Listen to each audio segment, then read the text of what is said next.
SonsTV sitting down with Stevie Aitken. Stevie, just a couple of days after put pen to paper on your new contract, you must be happy to be signed up again. Yeah, I'm delighted. The club's first spoke to me about 6 months ago, and it's good when the board come to you as early as that to talk about the new contract. The focus then was to make sure we get to the end of the season and be a championship club. We didn't want any to be derailed to talk about contracts, and we were going to go and be. So I was quite happy, and the club were happy. We'll leave it to the end of the season. Delighted we got to the end of the season being a championship club, and it was never an issue. No being here, these things just take a bit of time, delighted we got it done. I'm looking forward to the challenges ahead. I think a lot of fans were quite surprised when it seems the 2 you do you signed up for after some speculation in the summer there. But does that show your commitment to the future? Yeah, I've always stated I enjoy working here. I enjoy the working with the people at Sears. I enjoyed working the championship. So I'm no hurry to leave here. When the 2 year contract gives a wee bit of security, I can try and work a wee bit long term. Results will dictate if I get to 2 years, but hopefully that'll be the case. We can try and build something here.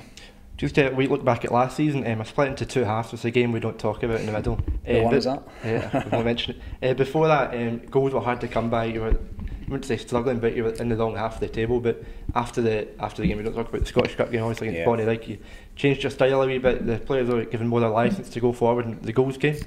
Yeah, obviously the first half of the season was difficult, and it's like every year when you sign a group of players, you're never sure how it's going to turn out. I think 1 or 2 signings probably didn't plan out the way we'd like it to, but that's it. Listen, every manager will say the exact same thing. So, yeah, the Bonnie game, I said at the time, over 2 legs wasn't good enough.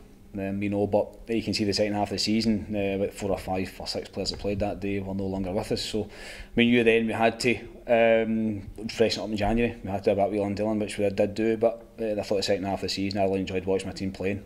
I thought some of the performances were terrific. Going to place at Easter Road and Tannadice, and going to place at Falkirk, and finishing up really well. It was pleasing, and obviously to score goals the way we did. Ultimately it was terrific second half of the season for us. After the Bonnie League game, I remember standing in the foyer over there with you, and you said you were going to consider your future after the game. Is that something you gave a lot of thought about? And then in the next few days, you put a statement on the website that showed your real commitment for the future. Yeah, all managers do. They always question themselves after every game. Every game we play, I'll go home and think, did I do things right? Did I pick the right team? Did I make the right decisions during the game? So it was no different. It was obviously scaled because what happened that day. It wasn't nice. It was a disappointment, probably for the lowest part of my career. And we have to take responsibilities for that, and it wasn't good enough. But we dust ourselves down. I was fully focused in the job in hand here. And I was still confident that coming in the season we'll still win a championship, and like that's what happened. Managed to stay in the league, obviously, as you say. But one of the low points of the season was taking only 2 points from United to ultimately finish bottom of the table. Was that something that concerned you towards the end of the table? Well, if you get them points there, and maybe down there as well. Yeah, I think any team goes through a course of a season, there's a bogey team, a team you don't do well. I don't think we performed well against Dunfermline either. I think Dunfermline especially up there, we'll never give ourselves a mountain to climb. The United game, especially the game here, being 2-0 up, and we were miles in the streets ahead of them that day. So yeah, but you get that sometimes you get a course of a season, but at one point I think United were maybe 7 or 8 points ahead of us. So to turn it around the way we did, and obviously then finishing the bottom league shows you how well we've done the second half of the season. But on the flip side of that, taking 7 points from a team like Dundee United, that was a huge achievement and went a long way to the... Yeah, you're right, exactly. That's how, you get teams that things go well for you, and you get teams that it doesn't go so well, but yeah, I think for the club to take 7 points over a team that potentially can still get to the Premier League, it was a great achievement, but sometimes as players and as a club you rise to that when you're playing against the bigger teams, and the players every time have done that, certainly done that well. You mentioned Dunfermline just there was a game towards the end of the season that here where we lost 2-0, that we dropped second bottom in the league in the playoff position for one of the first times in about 4 or 5 months. Was that a concern for you at the late point of the season? It didn't. What concerned me was the knock-on effect of it, because for long spells we weren't in at the bottom two, and that game could have went either way that day. I think if anybody's watching that, and to see dropping at the bottom two, my worry was being that it might be demoralising that they were in there, but the group of players that we've got here, I knew they always respond really well. I always knew there's big games in them, there's big game players there, so I was confident that they would come back there. And even the United game, the later kick-off didn't help. You knew St Mirren won 5-0, so we really knew we had to take a point between the last 2 games, and to get one we did at Tannadice was terrific. Dumbarton are known for being the cooking busters, to take results out of nowhere, like the 1-0 against Morton here, the 4-0 against the Rovers as well. But was there one moment that you think defined the season for you that's like, we're going to stay up? Yeah, I think that probably the biggest moment defining the season was the Scottish Cup game. I think then we realised that we had to get a lot of work done. We realised it wasn't right. We realised we had to freshen things up. And and admit you got things wrong. You know, we've done that. You know, we had to recruit well, which we'd had to wheel and deal. You know, all the players now in January, all the ones we brought in was all self-funded. You know, it was a lot of work done in that. So I think that basically defined the whole season. You know, but the games, looking at it, I think every game you pick up points in this division. The points are prisoners, you know, especially at this level. You know, so but I think the biggest turning point was being that game when standing there, it wasn't too clever. You know, but come at the end of it, I'm sure it made up for it. Losing your assistant Stevie Aitken as well halfway through the season can't have been good for you, but Ian Durant came in and gave the players a huge boost. It was a massive blow because Stevie's no one I've worked with. You know, we worked Stranraer and we took Stranraer from nothing to challenging for the league. So, and he's been right by my side through the kind of thick and thin, and majority of my being a manager, I've had a lot of success and there's not been a lot of major issues or problems. But even after that game, the boy in that game, he's right by my side, and you know, and he says, "No, listen, we'll be fine, we'll be okay, we'll go going again." But the decision for him came that he just felt Stranraer was a club that he had a lot of time for, and I have too. They gave us an opportunity, and he felt it was right time for him to go back and help them out. I did think it could have done effect on the players because he's well respected, and I knew I had to take the appointment right. There was plenty of people flinging themselves at me.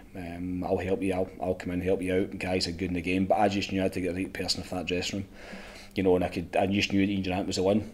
Did I think I could convince Ian Durant to come to Dumbarton? It was difficult, but after one conversation, you know, I knew he had the fire in the belly and the glint in his eye that he wanted to help out.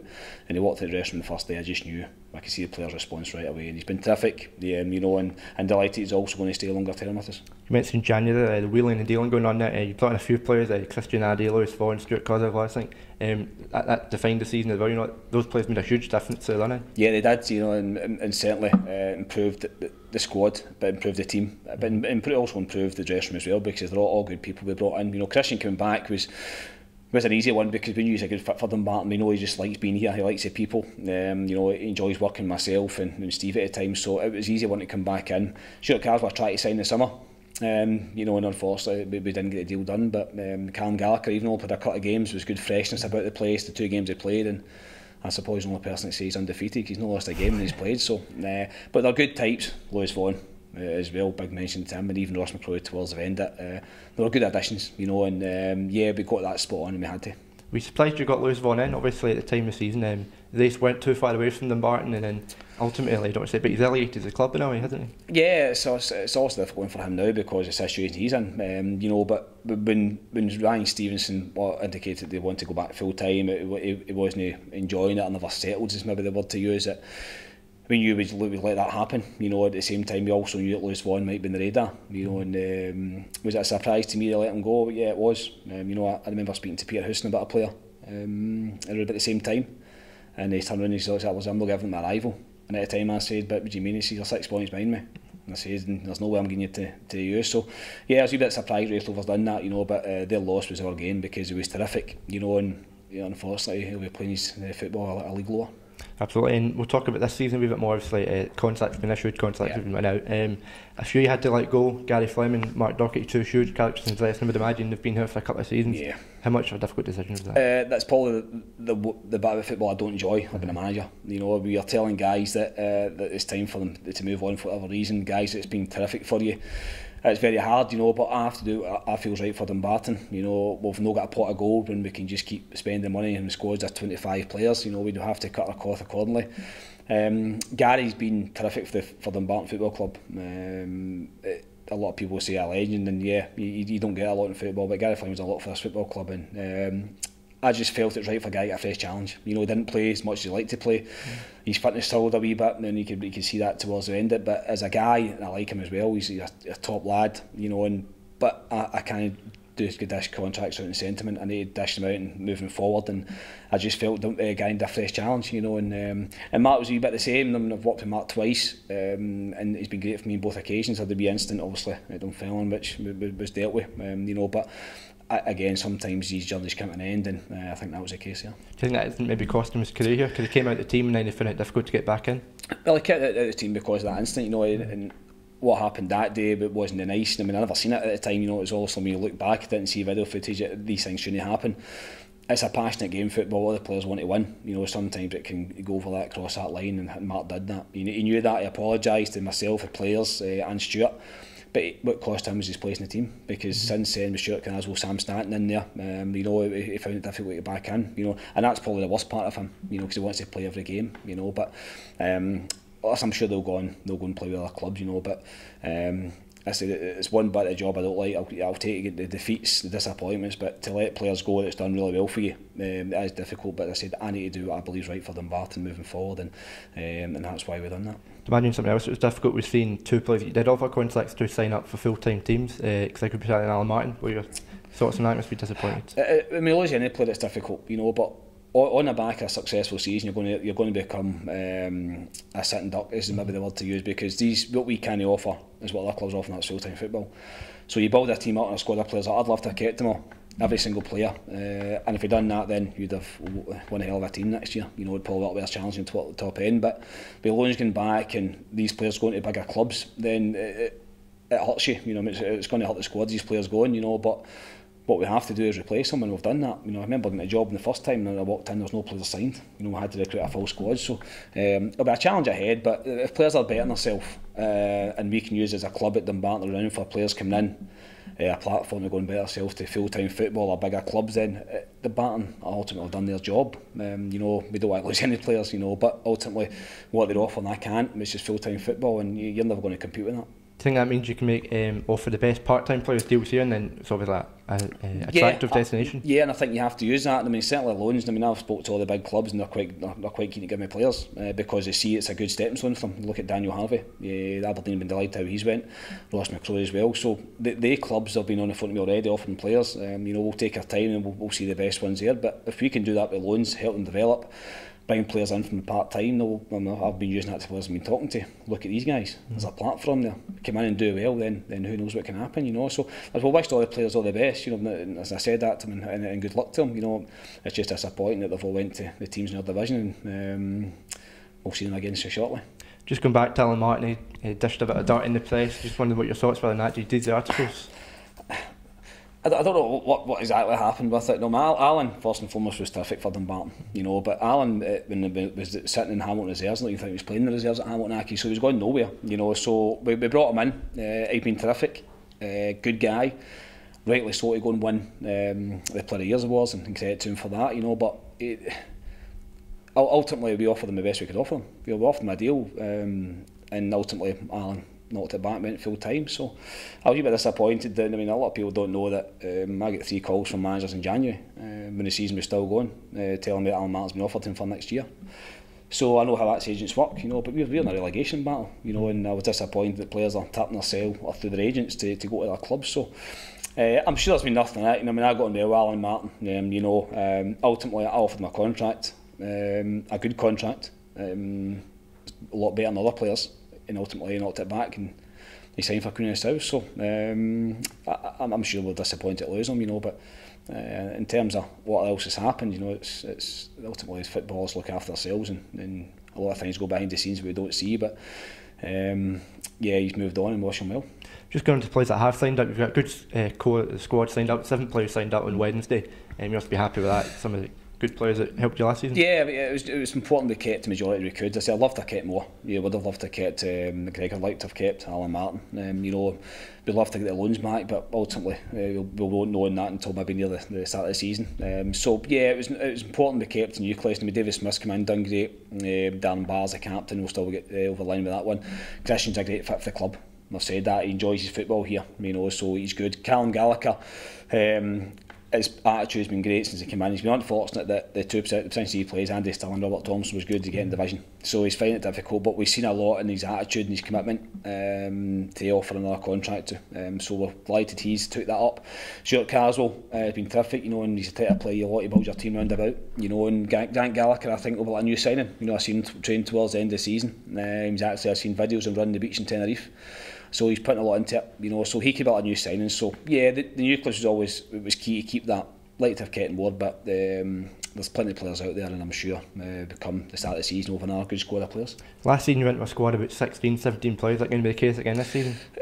Realistically, yeah. If we could try and get another couple of players, maybe great. But I mean, young Kyle Pryor has come in, and he's been terrific with us, and he deserves the contract that he got. We'll push him next year. Can he break into that team? So yeah, I prefer working with 18 players, 16 to 18 players. But there'll be flexibility. I mean, players can play 2 and 3 positions, which we've seen. Sam Stanton popped up middle of part, wide left, off a striker. There's players that can do that, and if we can do that, then it'll be 16 numbers. But in terms of positions, we'll probably about 20. And that's what to do. Just targets for the season coming up. Obviously, you've not got your squad on paper. Not many teams have done much business yet. Are you looking to aim high then? Like, it's always the aim, but with teams like Hibs dropping out, Race Rovers going down, there are teams that are big championship teams that have always been light in the mix the past few seasons. No, but we're ambitious here. Certainly I am, and Ian is as well, and that's why Ian stayed here, because he sees how ambitious I am and what I want to try and do. And I want to try and get in the Dumbarton up as high as that league as I can. Is it achievable? We'll give it our best shot. We don't want to be down the bottom 2, 3 positions. We want to try and get as high up as we can.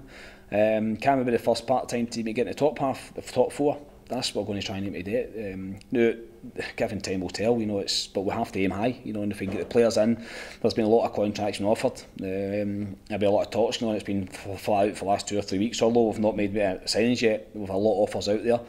A lot of people we're speaking to. So yeah, if we can get the right players in, the league might not be strong next year. It depends what happens with obviously Hamilton, Dundee United. That could affect it as well. But we want to push Dumbarton on. I want to try and push Dumbarton on if I can. You understand it's difficult being part time.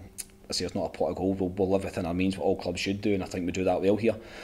So we'll spend what we can, but we'd love to try and push it on a wee bit, and ultimately that's what we want to try and do. When do you think the fans can expect some transfer activity? Hopefully next week. We're just waiting for the green light and a lot of deals. We're trying to get a couple of the line just now. And I think that just now, a lot of players are still contracted at the end of May, so a lot of players are not going to give an answer just now because financially they don't need to. So I always think the kind of second week in June usually starts picking right up. We've got a lot of targets in place, we've got a lot of meetings in place. I'm away on holiday, but Ian's I've given him his instructions what he's doing, so he's out and about meeting all the players and offering the contracts. And yeah, I'm confident we start back in the 18th, we'll have a healthy squad, and certainly by the games, League Cup section, then we should be in good shape. No disrespect to Brecon, but when you've seen the playoffs, were they maybe the team that you wanted to come up due to the fact they've obviously got the smallest budget out of the 4 teams that are competing in them? Time will tell. Sometimes a team comes up, momentum can take them through for a year. We've seen that before in the past. I've seen that with Morton when they beat us to leave with Stranraer. The first year in the championship, momentum took them because it's going. So there might be momentum at Brecon. There's a lot of good honest pros there. Yeah, they might give into it, thinking give it our best shot and see how it goes. Alloa have been here in the past, so if they come up, they might have been well equipped. And there's a lot of good players there. So yeah, I looked at the playoffs, but my focus at that time was also to get the contract signed here. Speak to a lot of players, go and have meetings with different agents and all the stuff we do behind the scenes. So Stuart was at all the games, and we'll touch on that. Obviously, Stuart's going to leaving the club, which is another blow, because the work the guy done behind the scenes was incredible for 2 years, and the amount of work that he done, 8 hours, miles he travelled, to watch games and speak to agents. Been a lot of clubs have brokered deals with. It was all started with Stuart. Hibs have been fantastic, Rangers, Celtic especially. They all started off with Stuart's connections. And he'll be sorely missed. We need to thank him for what he's done here. But he just feels it's time for him to move on, and it'll certainly be a blow for us. There's a couple of changes in the board in there for Dumbarton, so there's someone as well. Have you met the new staff that came in? What are they like? Yeah, I've got to obviously say Alan Jardine, the chairman that's left. I had great respect for him, and we worked hard. The 2 years. He's very passionate about his club. He's a Dumbarton supporter. He just wants to see his team doing well. Sometimes unrealistic at times, but he's an honest guy and he's very, very supportive of me. So he's got a lot of personal issues. Hopefully everything's okay there, but the whole board have been great with me, and Ian said that as well when he came in. There's a good feeling about Dumbarton when you come in here, and that's the feeling you want your club to be, but yeah, I'm sure once the kind of season gets underway, we'll meet them more, and hopefully with the same intentions what I've got in taking Dumbarton forward. Just finally, if we're sat here and a year comes out and Dumbarton is still a championship team, would that be a successful season for you? Ultimately, it's always going to be. Yeah, ultimately, we have to make sure we're still a championship club. Now, Dumbarton is at 5 or 6 seasons, and it's a great achievement that everybody involved in Dumbarton before me, and I've done that. Because you're looking at the teams dropping out. There's Raith Rovers dropped out. Raith Rovers is a big club. Budget about 3 or 4 times more than we've got. Full time, squad of 25 players. Change your manager 2 or 3 times to try and get there and we're finishing above them. You know, United as well, we've went full time now. Budget's huge, you know, and the fact that we're coming above them, I think everybody at Dumbarton should take credit on that. Yeah, we'll look to take it on next year. You know, we'll hopefully win a successful season. There'll be good days, or you'll get bad days again. Unfortunately, that's what football does to us, you know. But if we all stick together, you know, in which we all did last season, then hopefully win a successful year. I'm sure you must be looking forward to your holiday tomorrow, so all the best. Thank you very much. Thank you.